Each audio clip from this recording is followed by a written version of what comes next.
Hi guys, it's me, Sharmise, aka Professor Mo, and I am back with another micro lesson in our public speaking series. Today we are simply talking about how to make yourself most credible. Credibility comes with hardcore facts. Credibility comes with dropping receipts, specifically name dropping as it relates to public speaking. No matter how passionate you are about a subject, no matter how much information you think you know or what experience you have to add legs and life to the information that you're sharing through some type of research or data that you are able to share. So that's essentially what we want to touch on today for a few minutes. Excuse me. The first thing that I want to talk about when it comes to research is scholarly journals. If you are a college student, 10 times out of 10, you should have some type of access to a database. Those databases have hundreds of different scholarly journals that you could look at and find more information for your main points. It gives you data to be able to cite, and obviously you can name drop, because when any research that you've done, I want to hear the author's name, the title of the article, as well as the publication date. You drop those things and then you share the information that you have discovered, and you should be able to poke your chest out a little bit because you did the research, you did the work.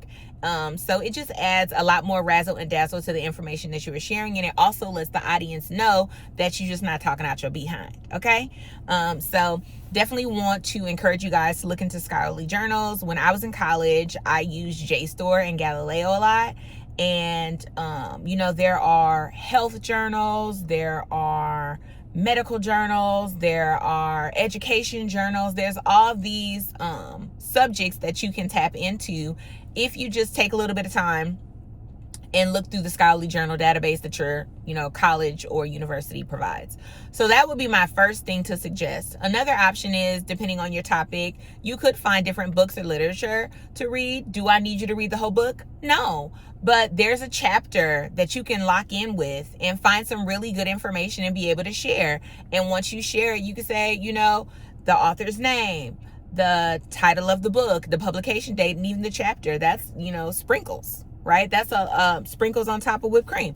But you're just layering on information and making sure that the audience knows that you did what needed to be done. So scholarly journals and books for sure. Another option is YouTube. Depending on the topic, I feel like certain influencers, especially depending on the topic that you pick, these people have been doing content for years. Some people get heavy into STEM or STEAM or politics or, being a humanitarian, activism, things of that nature. So if it's relevant, if the video is relevant to the information that you're sharing, it could be worth citing. So you want to cite the creator's name, the title of the video, and again, that publication date. But those are three really good options to give you credibility for whatever information that you are choosing to share.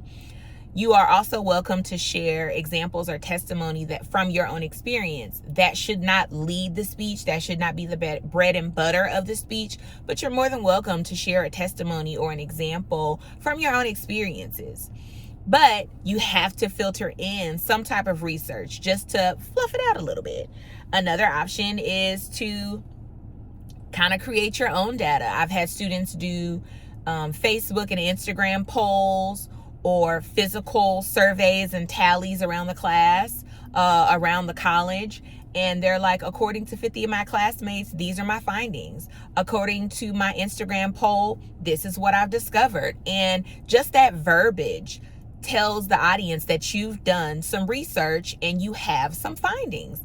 I think it's an awesome thing to do. So do yourself a favor and figure out how to sprinkle in some credibility. And when I think about credibility, as an adjunct professor, a lot of times I'm looking for 2 to 3 oral citations. But I've also seen students go the extra mile and give 5, 7, 10 oral citations. I've had students overdo it, but I think, that's just something that says I did what needed to be done. So do what needs to be done. Add some credibility to whatever information you're trying to share. Do the research, prepare the information, map it out, and then execute and kill it. So today we talked about making yourself most credible, and you can do that by doing some research. 3 suggestions that I provided for you were articles, books, and YouTube, and you're more than welcome to provide examples or testimony. And then you're also more than welcome to get creative by creating a survey or a poll at your college, at your school, with your peers or family members, whoever. Data is data. Numbers don't lie. So do the things. Make sure you add legs and life to the information that you are sharing, and that will give you a lot more credibility. I'll see you guys next time.